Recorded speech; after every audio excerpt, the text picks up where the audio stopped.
Good morning, and welcome to the Talen Energy Corporation Quarter 2 2025 earnings call. I am France, and I'll be the operator assisting you today. All lines have been placed on mute to prevent any background noise. After the speaker's remarks, there will be a question and answer session, and if you would like to ask a question during this time, simply press star 1 on your telephone keypad. If you would like to withdraw your questions, press star 1 again. Thank you. I would now like to turn the call over to Sergio Castro. Please go ahead. Thank you, France. Welcome to Talen Energy second quarter 2025 conference call. Speaking today are Chief Executive Officer Mac McFarland and Chief Financial Officer Terry Nutt. They are joined by other Talen senior executives to address questions during the second part of today's call as necessary.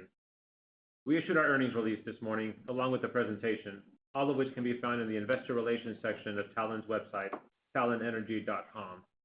Today, we are making some forward-looking statements based on current expectations and assumptions. Actual results could differ due to risk factors and other considerations described in our financial disclosures and other SEC filings. Today's discussion also includes references to certain non-GAAP financial measures. We have provided information reconciling our non-GAAP measures to the most directly comparable GAAP measures in our earnings release and the appendix of our presentation. With that, I will now turn the call over to Mac. Thank you, Sergio, and welcome everyone to our early morning call here. As always, we appreciate your continued interest in Talen Energy. It is shaping up to be quite a year in the IPP space, and we don't foresee things changing anytime soon. Thematically, all remains the same. AI continues to drive data center growth, and in fact, the hyperscalers continue to increase their CapEx plans year over year and quarter over quarter. Power markets continue to show signs of things getting tighter, driven by demand, and this includes both AEP and PPL increasing their backlog from data centers this quarter to new highs.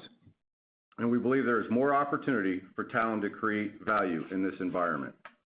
That said, this is going to be a relatively routine earnings call for the second quarter, as we have had a flurry of activity recently behind us. In the second quarter, turning to slide 2, we delivered adjusted EBITDA of $90 million and an adjusted free cash flow use of $78 million, which reflects the extended outage at Susquehanna. While we prefer to have our maintenance outages at Susquehanna or any of our fossil fleet units completely scripted down to hourly activity, we do account for discovery. And the work we discovered at Susquehanna enabled us to get increased megawatts out of Unit 2. And in fact, we are seeing 75 megawatts plus already. We will use what we have learned during this outage and incorporate similar work into next spring's Unit 1 outage, where we expect to extend the outage but shorten the overall time frame versus this spring, because now we can plan ahead, and we believe we will find similar levels of megawatt recovery. On June 11th, we expanded and revamped our agreement with Amazon to a front-of-the-meter arrangement for a total of 1.9 gigawatts, doubling the size of the original contract and eliminating regulatory uncertainty. A win for both us and AWS. And the collaboration between us continues to advance as the campus construction ramps up. As a subsequent event, we entered into agreements to purchase the Freedom Energy Center and Guernsey Power Plant, adding low-carbon, highly efficient CCGTs to our fleet and expanding our capability to serve large loads and enter into long-term contracts. Not to mention that these plants will add over 40% free cash flow per share accretion in 26 and more than 50% for the following 2 years on a mostly merchant basis. Mostly merchant because the acquisition comes with a small hedge book and existing gas contracts. We are excited about adding these assets to our portfolio. We have filed FERC 203 applications for both plants, and we have filed requisite HSR filings as of today and are targeting close by the end of the year. As you may recall from our September Investor Day, our earnings in the second half of 2025 will be higher because they include 3 important factors. First, the 2025-26 capacity pricing. Second, the RMR impacts of our Brandon Shores and Wagner plants, which underscore our commitment to support grid reliability in Maryland. And third, the ramp up of the AWS contract. Terry will walk through this in more detail in a few minutes. With half of the year behind us, we are reaffirming 25 guidance. We will provide a further update on 2026 and our 27-28 outlook at our investor update on September 9th. We're switching from an in-person meeting to virtual for this event, and just to align expectations, we intend to provide guidance and outlooks taking into consideration the new plans and the recent tax benefit changes. You shouldn't expect some big deal announcement at this event. As you know, we don't work that way. That said, don't take my prior comments out of context. We are relentlessly and continuously focused on execution, and you'll be the first to know when we add to the Talen flywheel. Lastly, we were added to 2 Russell equity indices in June, driving passive fund demand for our stock and continued shareholder rotation. I am proud of what the team has accomplished to date while setting the stage for additional long-term value creation. As always, none of this is possible without the hard work of every employee at Talen, so I'd like to thank them for powering the future at Talen. I'll now turn the call over to Terry. Thank you, Mac, and good morning, everyone. Turning now to our most recent announcement, the strategic acquisition of the Freedom and Guernsey generation plant. As we stated a few weeks ago, we are excited about the acquisition of these assets and believe the transactions provide several key additions to Talen. The acquisition will increase our generating capacity by roughly 3 gigawatts in core PJM markets and complements our existing commercial and marketing capabilities, while also providing earnings and cash flow diversification for the business. The assets are well positioned in a number of ways. First, the plants occupy a valuable position in the overall supply stack and are among the newest and lowest heat rate plants in PJM and include over 300 megawatts of duct firing capability. Second, Freedom and Guernsey are well positioned for fuel supply, with the plant sitting in 2 of the most prolific natural gas formations in the U.S., the Marcellus and Utica, providing ample natural gas supply and reliable access to pipeline infrastructure. Third, these plants are located in some of the fastest growing data center markets in the U.S., Pennsylvania and Ohio. Freedom is located only 3 miles from Susquehanna and the AWS campus, while Guernsey gives us access to the Columbus, Ohio data center market. Ohio has a well-established data center market with an existing and significant hyperscaler presence that continues to grow, as evidenced by AEP's recent update of 9 gigawatts of large load demand growth by 2029. And we believe our core capabilities and strategy translate well into this market. Turning to slide 4, in June 2025, we entered into a new PPA with AWS, expanding the existing nuclear energy relationship. The existing Susquehanna co-located load arrangement between Talen and Amazon will transition to a front-of-the-meter arrangement after the completion of transmission reconfiguration expected in the spring of 2026, concurrent with Susquehanna's annual refueling outage. Another feature of the deal that we think is key is that the arrangement provides flexibility to deliver power to other Amazon sites across Pennsylvania. At the full contract quantity, Talen is expected to provide AWS with 1,920 megawatts of carbon-free nuclear power from Susquehanna through 2042 for operations that support AI and other cloud technologies. Looking at the campus today, AWS continues to build. We're delivering electrons and receiving dollars. Turning to slide 5, we continue to see strong energy fundamentals in the PJM market, further supported by the most recent capacity auction. Compared to the prior year, peak summer heat and demand are driving steady increases in forward summer spark spreads. Recently, we've experienced several PJM max generation alert events. Overall, Q2 2025 weather was cooler than the same period in 2024, as measured by cooling degree days, but average electricity demand remained flat. We believe that this is a sign of demand growth in the market and expect this trend to continue. Moving to slide 6, let's look at our year-to-date financial and operating results. Our team continues to deliver from an operational perspective. Our fleet ran well during the periods of high demand in Q2, demonstrating the value of a dispatchable fleet and generating 17 terawatt hours with an equivalent forced outage factor of 1.8%. We had a busy year so far of maintenance outages and high demand across the system, and our team in the field continues their relentless effort to maintain and operate the fleet. The commitment of the team to operate in a safe and reliable manner is an important part of Talen's value proposition. Now turning to financial results for the second quarter of 2025. Talen's reporting adjusted EBITDA of $90 million and an adjusted free cash flow use of $78 million. Our largest recurring maintenance project is the annual spring refueling outage at Susquehanna. The incremental maintenance investment during the extended outage this year was approximately $30 million for the spring, along with approximately 30 days of additional outage time. As we mentioned before, we expect a payback period of less than 2 years on this investment. Adjusted free cash flow for the quarter was also impacted by the incremental interest on the Term Loan B that we issued at the end of last year.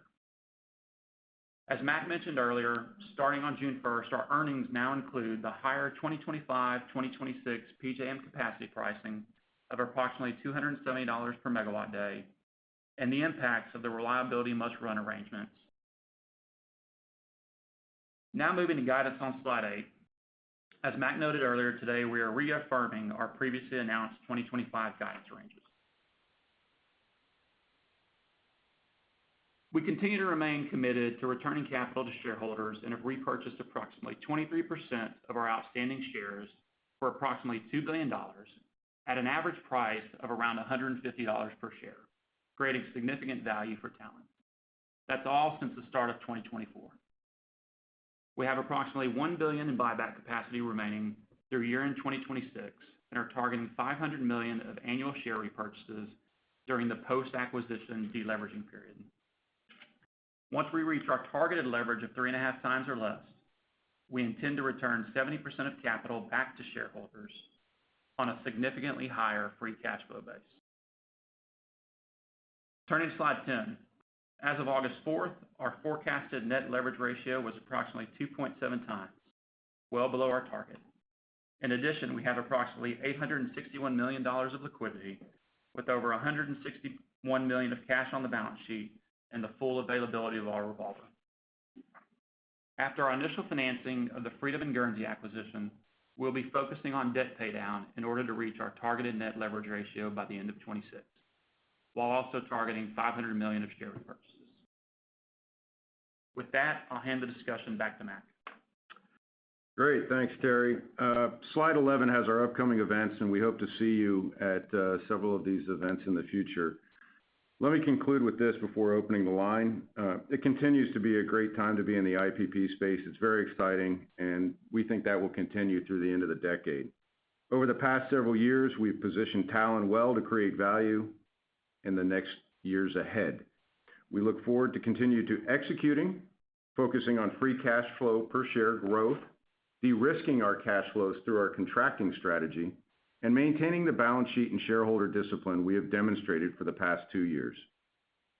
We appreciate everyone's interest in Talen and for joining us on the call today. With that, we'll turn it back to the operator and open the line for questions. And we will now begin the question and answer session. If you would like to ask a question, please press star 1 on your telephone keypad to join the queue. Again, if you would like to withdraw your question, simply press star 1 again. If you called upon to ask your question and are listening via loudspeaker on your device, please pick up your handset and ensure that your phone is not on mute when asking your question. Just a reminder, we ask that you please limit yourself to 1 question and 1 follow-up only. And after that, you can just simply join the queue again. And as for now, your first question comes from the line of Nick Campanella from Barclays USA. Please go ahead.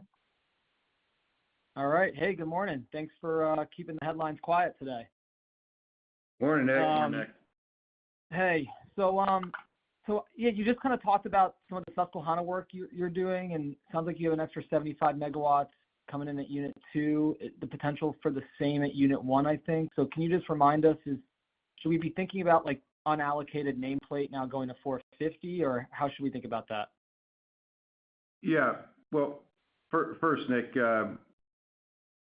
maybe just to address your first comment, we don't like keeping things quiet, but I think we've had a flurry of activity behind us, so it is a little bit of a quiet quarter for us here on the earnings call. But with respect to the nuclear unit, when you think about the 75 megawatts that we're seeing on Unit 2, and I said similar, so don't take it as fully 75 on Unit 1. That's relative. That's all it has to be relative to some number. And when we think about it, when we go from maintenance outage or refueling outage to refueling outage over a 2-year cycle, there is degradation that happens because tolerances loosen up.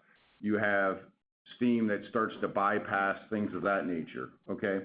And that's typically, you see that, and you see that in 5, 10, 20 type megawatts over time. You see that in the fossil units too, and you go back in and you retighten up the unit. Here, we found incremental. We had been seeing, as a result of the uprates that occurred 10 years ago, we had started to see some degradation, and the extraction steam system around the turbine, not the turbine, we started to see some leaking there in the way that the steam flowed. And so we went and tightened that back up and got back to where we were previously. So I wouldn't say that's necessarily that it's incremental megawatts. Now we're working through, would we be able to, go back and look at where we are with our capacity injection rights, what we are able to offer into the capacity auction, et cetera. But I wouldn't necessarily see this as an uprate. This is sort of maintaining the system and getting back. It's just that when you look at the capital versus the recovery of putting in to get these megawatts back, you could have essentially allowed some of this bypass to occur,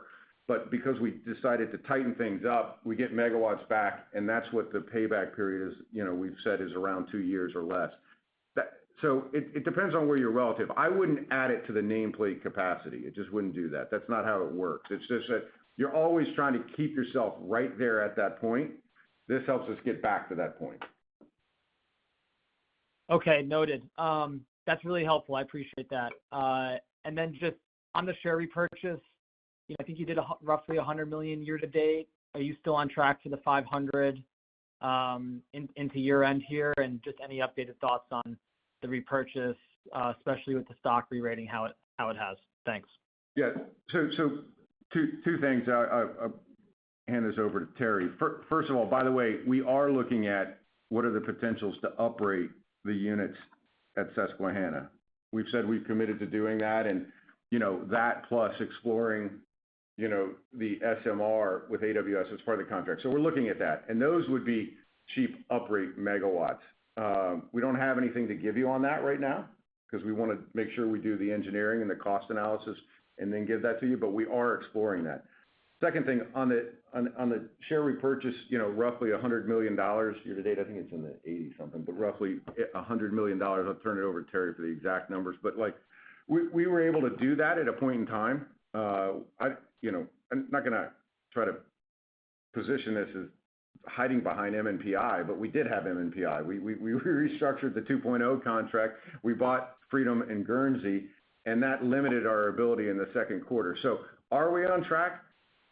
I don't know. If you did it pro rata, we should be at 250 out of 500. But we've done 100. We're committed to returning capital to shareholders. We're there to be supportive of the equity, and that is our commitment. Terry, anything you want to add? Yeah, no, I would just add, Nick, that obviously as part of the Freedom and Guernsey acquisition, we plan to finance it entirely by debt.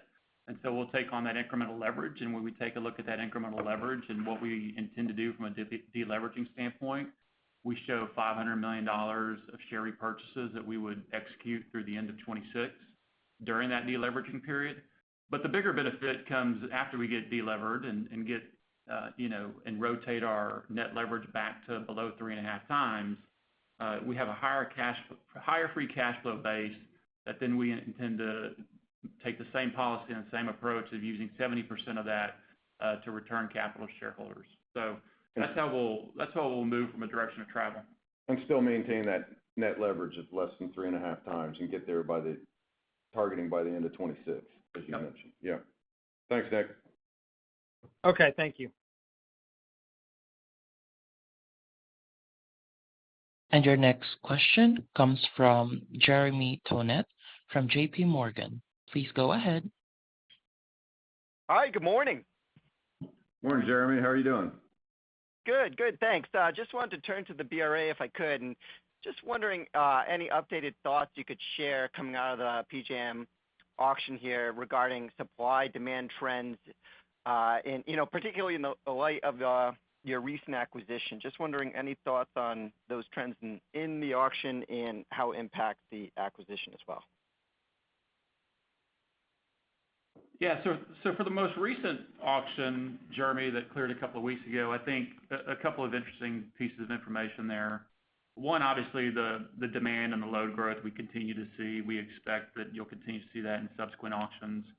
I think Mac mentioned this in the prepared remarks. We have seen a supply response, about 2.7 gigs of additional generation that have come in, which, quite frankly, in the last few auctions is something that, when you think about a supply response, that's the largest response that we've seen in the last few auctions. But overall, we still see it as constructive. We still see sort of this continued trend as we move forward into December.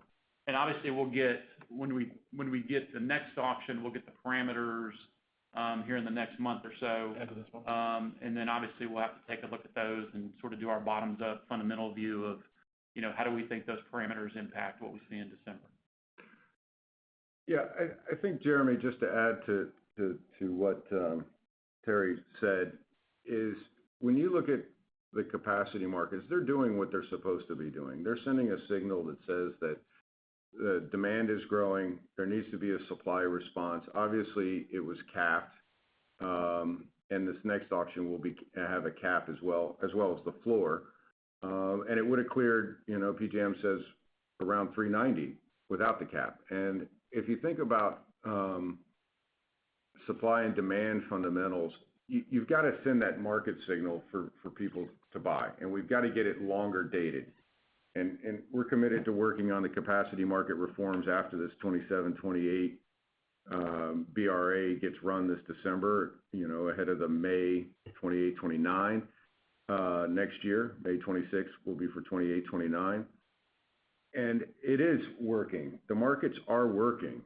If you look, I think that there will be, there's talk about demand response. I think there will be demand response. I think that there will be supply response. There was a supply response, as Terry said, over 2 gigs in this most recent. I think you see announcements of development projects, whether it be Shippingport or Homer City. I think you see other people talking about new CCGTs and ways to contract those new CCGTs with data centers to bring, incremental megawatts to the grid. All of that, basically says that the market just needs time to catch up, and it is working. The signals are sending there, and look, it's proven to be advantageous to have the deregulated market for the consumers. If you look at energy and capacity prices over the last decade, they have been flat.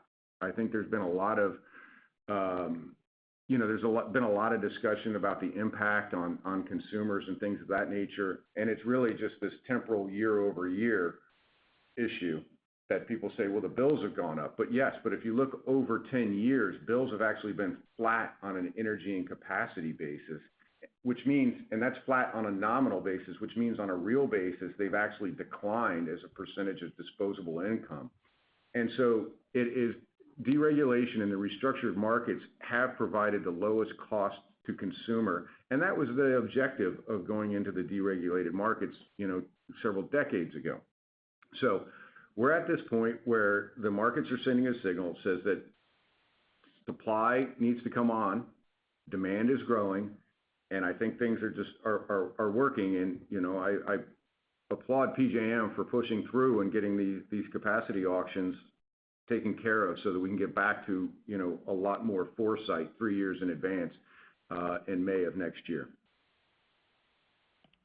Got it. Yeah, no, that makes sense on the pricing trends there. And maybe just continuing, I guess, with the broader attention on path to generation here in Pennsylvania.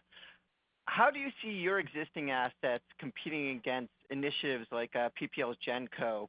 I mean, certainly steel in the ground carries a lot of advantages there, but do you expect the Pennsylvania governor's focus on new supply to impact how the market comes together there? Yeah, I think there's always the push-pull, but look, we had the ability to buy things at a discount to new build cost, and we think that that's advantage when it comes to being able to contract those megawatts. And if things were to converge on new build, which is a lot of the discussion about, bringing new build generation with a data center and a contract, we've always said we'd do that too. If you get the right returns, the right risk profile, et cetera, we've said we contribute by building. And we continue to explore, and advance the permitting aspects and interconnections of our existing sites and thinking about how do we leverage our existing sites to do so. But I don't know that the market's necessarily there yet. We've spoken a lot about sort of this 5-year, where the next 5 years are really about 20 to 40 hours, which is really a capacity issue where you'll see demand response, you'll see people invest more in the current assets that will solve that 20 to 40 hours a year. And then you're really talking about, 2030, 32 through 35 being when I think CCGTs come in at new build costs that are being talked about above $2,000 a kW. And then the years 11 through 15 out there, that's when you start to see, hopefully, I'm a big advocate. I think we're a big advocate of seeing nuclear come in, SMRs or the new generation of larger units come. But that's going to take time to get there. I know that the administration's pushing that, and I think that's a good thing. I think that's a good thing for the U.S. in general. But again, going back, we think we're advantaged by buying assets that are existing on the ground that we can continue to invest in. We think we're looking at redevelopment opportunities at our existing site, and under the right contracts, we would contribute that.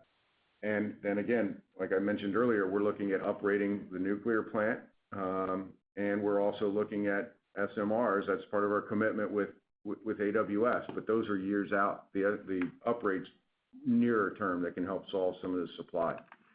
Let me leave it at that. Terry, anything? No? Okay. I think that covers it. That's very helpful, thanks. And maybe just the last quick one, if I could sneak in. How do you think about valuing longer term? How do you think about valuing longer term capacity prices at this point with PJM asset acquisitions looking forward?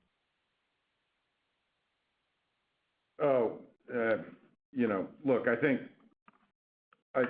that's a difficult one. I think that if you look at where things are today, obviously with the most recent clear, and I think we were pretty clear that we put out guidance for next year, and we're going to give you an underpinning for 27, 28 in the outlook, and it won't underwrite these prices. Now, that doesn't mean that's a underwriting case, not necessarily where the market will clear. I mean, there's a difference between an equity or a debt there's a difference between those two, and there's a difference between what the actual market outcomes are. But I think that we continue to think that the market is showing constructive signs here. Chris, anything you want to add? Yeah, no. No. Yes, no. He agrees. It's constructive. Well, the extrapolation, as you alluded to, the supply and demand fundamentals will continue to see slight improvement, but you're extrapolating from this auction onto the next auction and looking forward. We're not projecting 2 to 3 auctions out. Got it. That makes sense. I'll leave it there. Thank you. Thank you. Thanks, Jeremy. And your next question comes from David Arcaro from Morgan Stanley. Please go ahead. Oh, hey, thanks so much. Good morning. I was wondering, what's the nature of your discussions around contracting your gas plants at this point? It seems like contracting with the upstream producers has been a challenge in the past. Curious where that stands too. Yeah. This goes back to the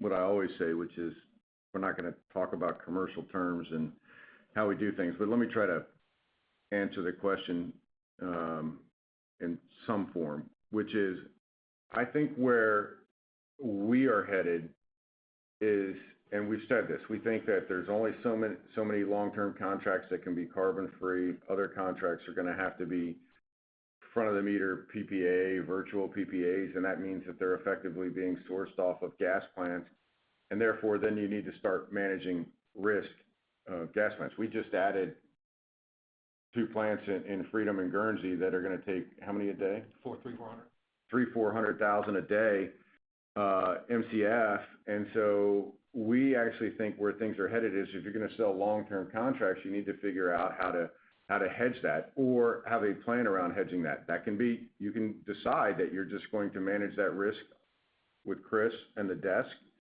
or you can say, let's go originate things, and as we've said in the past, originate longer-term structured gas deals.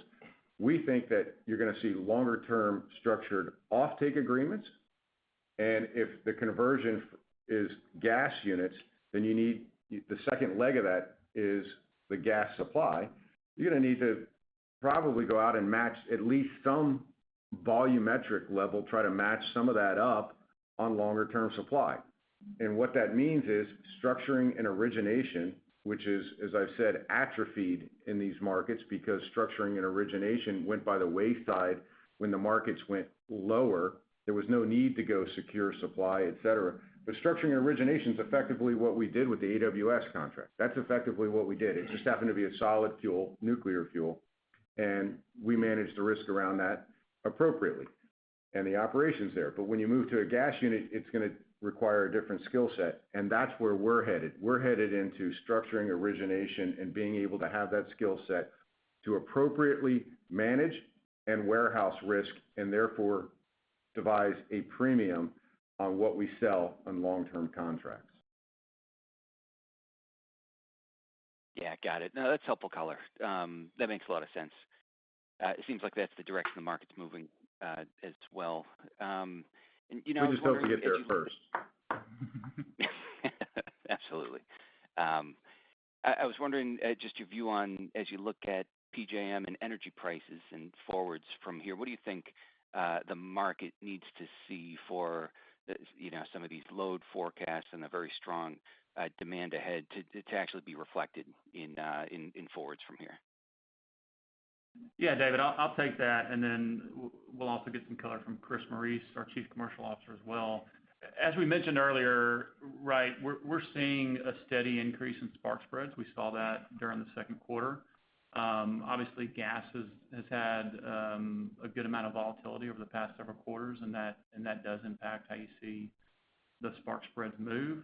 But fundamentally, you know, when you look at supply and demand in the same manner that you're seeing in the capacity auction, you know, that same sort of supply and demand factors over to the energy market. And so, you know, we see it being very constructive for the next several years. And I think the other thing, and maybe Chris can talk about this a little bit as well, from a liquidity standpoint, you know, 3 years, 4 years out, it's just not an active market, right? From a power standpoint, right? The gas market has really a really good depth of liquidity. There's a lot of velocity with respect to volumes that trade in the gas market. But when you look at volumes in the power market that far out, it's not nearly as liquid as you see in the gas market. And so that's something else to make sure that everybody sort of keeps in mind. Yeah, it takes time. We've seen in the power markets, they'll respond eventually. I think of note, we mentioned it previous quarters, but the forward power curves had been backwardated, and that was, you know, a bit puzzling to us given the supply-demand fundamentals and some of our views on tightening supply anyway. So as of last week, 2 weeks ago, we saw the Cal rolls move to a more contangoed shape, again, reflective of the tightening supply-demand fundamentals. So probably not fully where we think they need to be, but certainly trending the right way at this point. And David, Chris has been waiting to say contango for quite some time. So, look, I think it goes back to that the near-term markets are don't necessarily reflect fundamentals. There's a lot of recency bias. I mean, Chris will be the first one to tell you this. There's a lot of recency bias of what just happened last week with respect to weather, or in this case, where we sit today, what's going to happen next week because there's more heat coming to the to the east, northeast, and it will then push, you typically get a couple year out type response. So it's a little bit of that recency bias. But I think what we're seeing is a gradual move over time to where things are starting to align more to fundamentals. That said, if you go back to the conversation we just had about structuring and origination, which is everybody's been focused on sort of the short term and like, how do I hedge next year or the year after if you're on the energy procurement side of things, right? And people haven't thought about how to procure longer term, sans the hyperscalers and what we're doing working with them. But that's where we think that people are going to need to get more accustomed to thinking about what does pricing look like for power 5 years out? What does it look like 7 years out? What does it look like 10 years out? And that's where we're focused. Chris is focused on making sure we manage risk in the near term, but also thinking about the longer term. That's what Cole does, and that's what Terry and I do. We all sit around and think about where are things going. And to your point of, that's where things are going, structuring and origination. We think that's true. And we think that will then eventually start to converge with this near term of where the visible markets are. Great. Yeah, thanks for all the comments. Very helpful. I appreciate it. Thanks, David.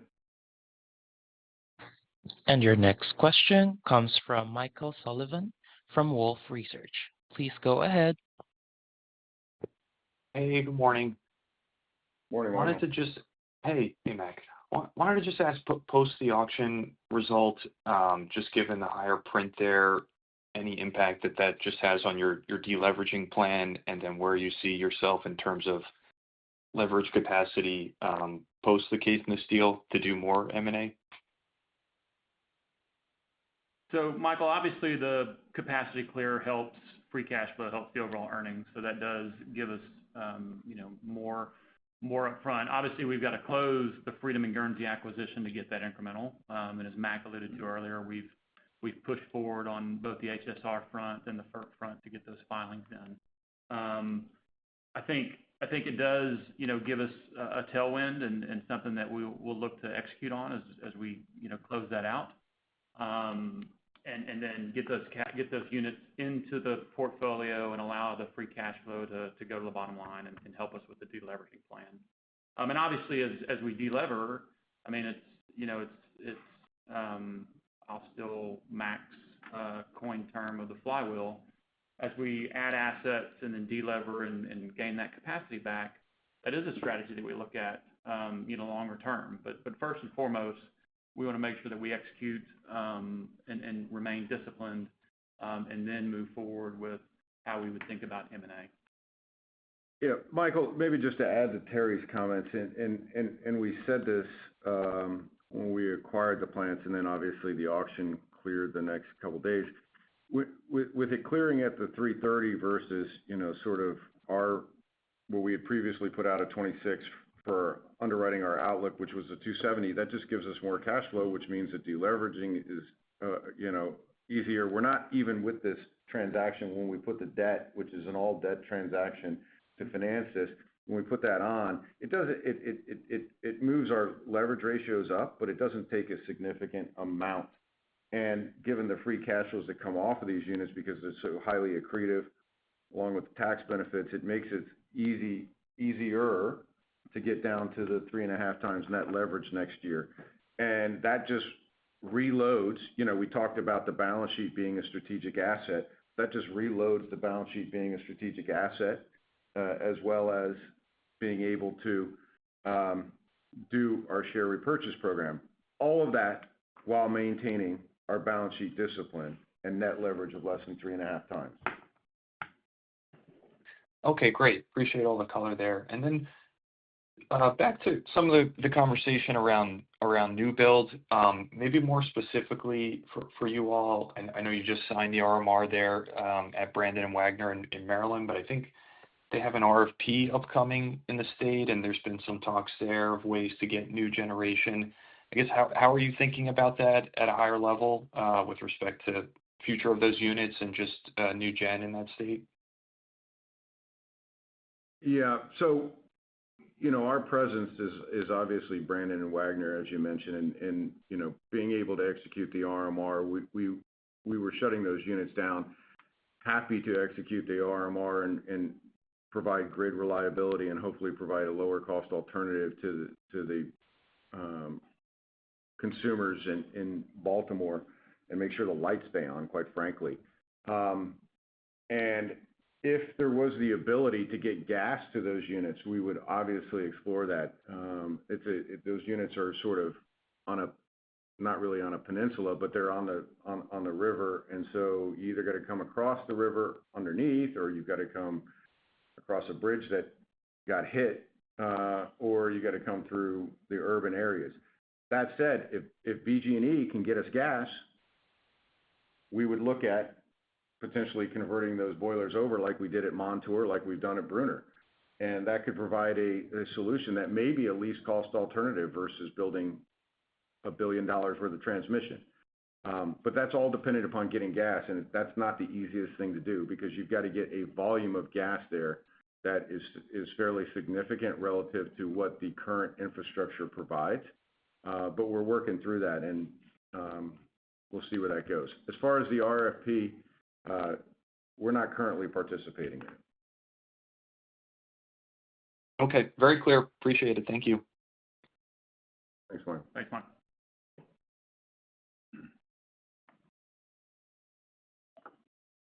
Core ISI. Please go ahead. Hey guys, good morning. How are you? Morning.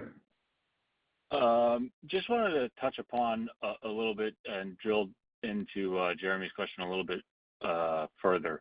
When we're thinking about the outer kind of auctions, I mean, what is the sense you guys get or are hearing regarding kind of the continued implementation of the collar? I mean, it seems like the market would dictate higher prices, understanding that there's a lot of politics involved. Just would be interested when we start to think about 2028, 2029, and you guys formulating guidance for the investor day. Like, just how are you guys kind of thinking about that?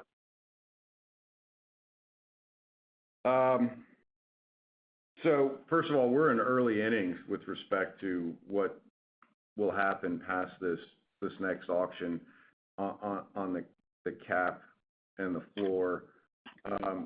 I would tell you, and I don't know that there's a consensus that has been drawn across the IPP space, nor would I tell you that there's been a consensus drawn. There's going to be several activities about how do we maintain affordability, to use that term, going forward. But that's juxtaposed, how do you incentivize new generation at the right levels and incentivize keeping the existing generation around, right? And not bifurcate those markets. But is there an advantage to having a way to somewhat dampen over time and have perhaps longer dated, for example, capacity markets that go out even multiple years, like you might have in New England, et cetera? That's an opportunity, combined with a floor and a cap that's appropriate, that says that we're not going to go to the lows and we're not going to go to the extreme highs. But the definition of those two different things is where the rubber meets the road. And I don't know that there's been a full-on consensus about it. I think it's a great question, but I think that it was just, we just got past the most recent auction. We're going to get new parameters. When is it? End of this month. End of this month for the auction in December. And that's where sort of the market's focus has been.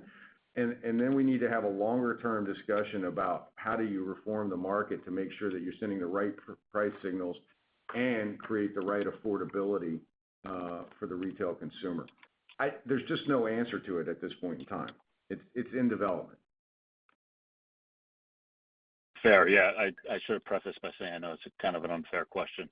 And then all questions are unfair. Well, I'm that's kidding. That is fair. Just shifting gears a little bit. Just curious too on how you guys feel about kind of your nuclear fuel procurement. Just knowing that we have the culmination of the 10X agreement in Russia, and then we kind of go into a gap period, later on in the decade, when we're thinking about, just being able to get LEU? It's a great question. We're going to provide a further update at our Investor Day on nuclear fuel. It's something that we are actively thinking about hedging. I think we showed that we had 100% of stuff through what outage? That was the most recent. We're substantially hedged up through 29. 29, but you're right. We're looking at 29 through the beginning of the next decade at this point. The nuclear fuel, as I mentioned when we were talking about the AWS contract, is a solid fuel that we manage, and it's an interesting thing because you're managing both price, but you're also managing physical supply. And so let us, if I may, take a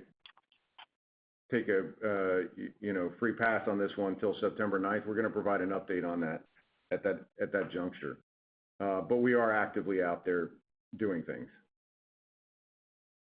All right, I'll hold you to it, Mac. Thanks. Okay. Thanks, Nick. And your next question comes from Rinny Singh from Bank of America.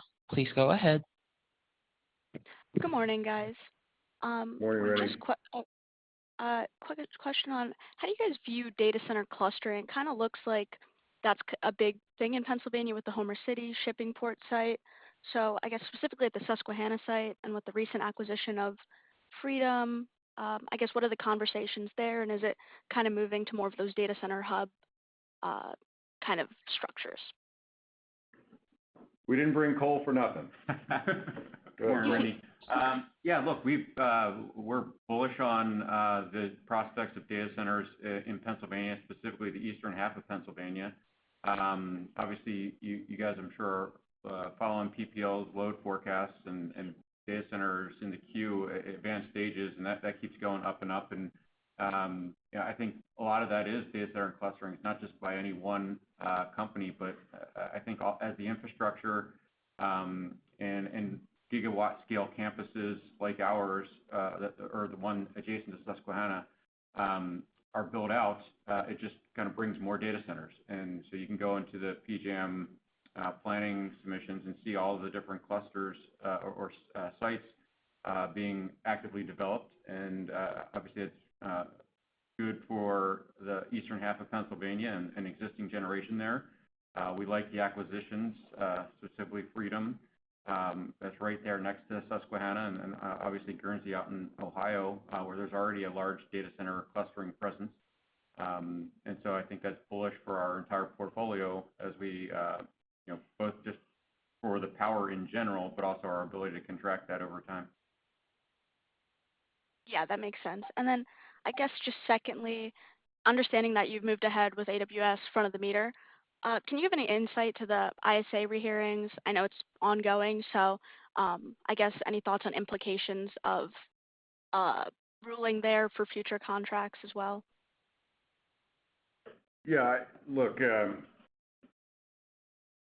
with respect to the ISA, I'd say the most relevant thing is we recently briefed the appeal in the Fifth Circuit on the ISA, which is the next step that we see that says, you need to tell us why the ISA didn't work and why behind the meter doesn't work.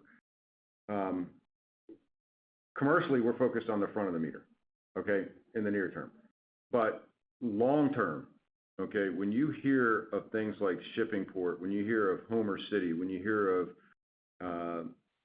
JVs going after building generation with it, those are essentially, for all practical purposes, a behind the meter yet grid connected discussion, which we've always said that was where things were going to go, and that you should have to pay your fair share, whatever the definition of that, and everybody's got their own definition of that, but like you should pay for what you use. Let's put it that way, not fair share. You should pay for what you use. And we've always said that that was the case. It's just in our case, which was fully behind the meter, not grid connected, there was no cost. PJM said that, PPL said that, that was in the ISA. And so we're looking for justification on that. We'll continue to do so because we think longer term that everything should be on the table. Okay, front of the meter, behind the meter that's grid connected, possibly even just behind the meter. Okay, and those are types of solutions that are being talked about, and that's getting lost. And I think FERC, along with PJM, and PJM did this with their different options that they put forth to FERC, said that everything's available. They did rank them in their preference, if you will, as to what they prefer versus least preferred. Fine, okay, but FERC needs to move forward with an all-of-the-above solution that allows the proliferation of data centers, doesn't disadvantage RTOs that are restructured like PJM, and allows for continued investment in data centers and supply growth at the same time. And so we continue to push forward on the behind the meter from a legal and regulatory process standpoint, but we're focused on front of the meter with respect to commercial terms. Okay, that all makes sense. Thank you so much, guys. Thanks, Rennie. Thanks, Rennie. And your next question comes from Greg Orrill from UBS Financial. Please go ahead. Hey, Greg. Hey, yeah, thank you. Just, I know the disclosure wasn't new on SMRs, but just the strategy there and where you're thinking about implementing that. Thank you. Yeah, sure. And Cole can jump in. He's helping work on this. And look, we have an agreement to explore SMRs across our sites, not just Susquehanna. We have additional sites. We have additional land in Pennsylvania. But to explore SMRs. Personally, I'm an advocate of nuclear in some form or fashion. It's 20% of the overall grid or 18% of the overall grid, and it needs to be more than that. I think that's good for U.S. policy. Okay.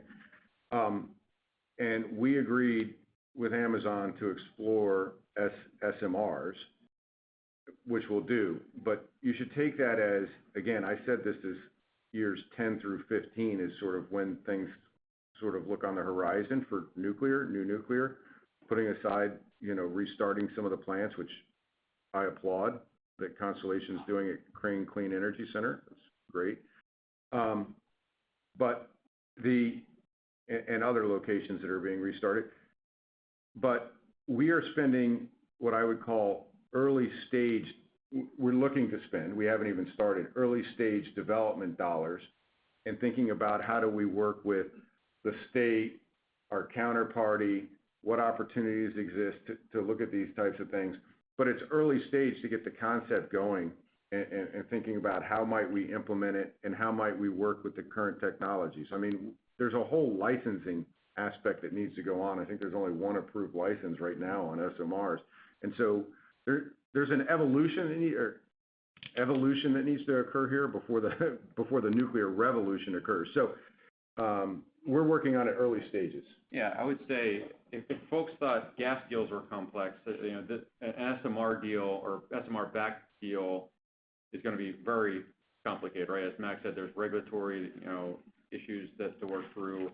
So I would just set expectations that we're very early innings, and that is a very long-term view or development that we're planting seeds today. But I wouldn't expect that to be the near-term focus of announcements. Right.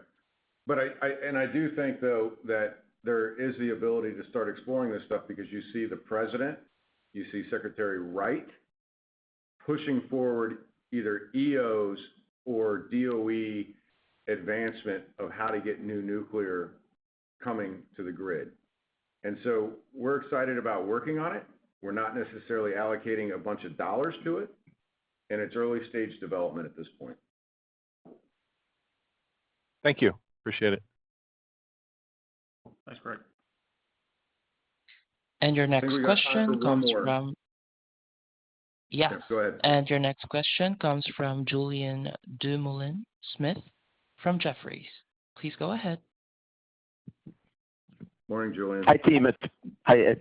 Sorry to disappoint. It's Paul. Thanks for squeezing me in. How are you, Paul? I'm great. Julian says thank you for the hat. He's very appreciative. Okay.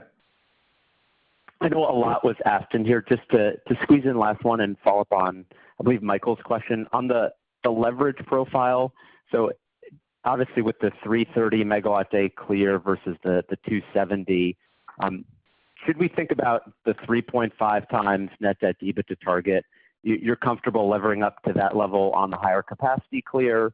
Kind of backdoor way of asking, like your view on sustainability of the higher capacity prices.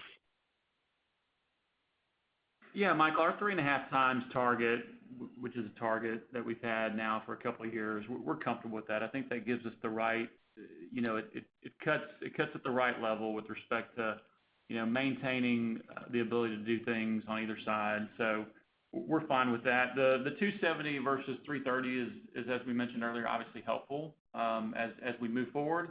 But we would never, and we did this last year when we did our investor day, right?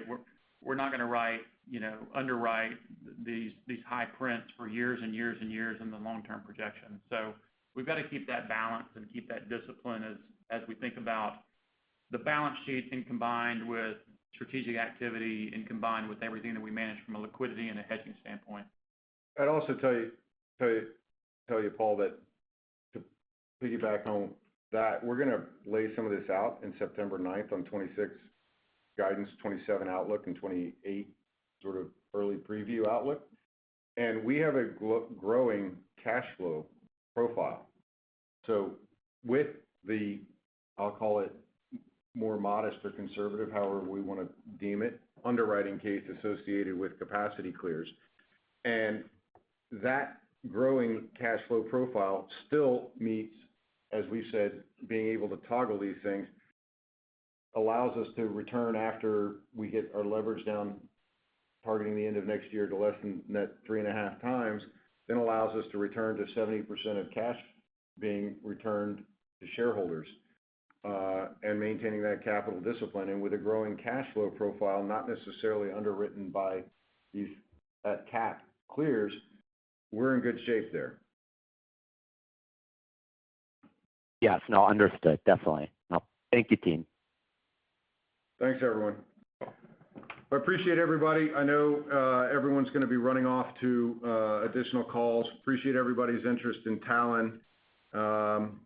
And we look forward to seeing you at some of our future events. Have a great day. Thank you.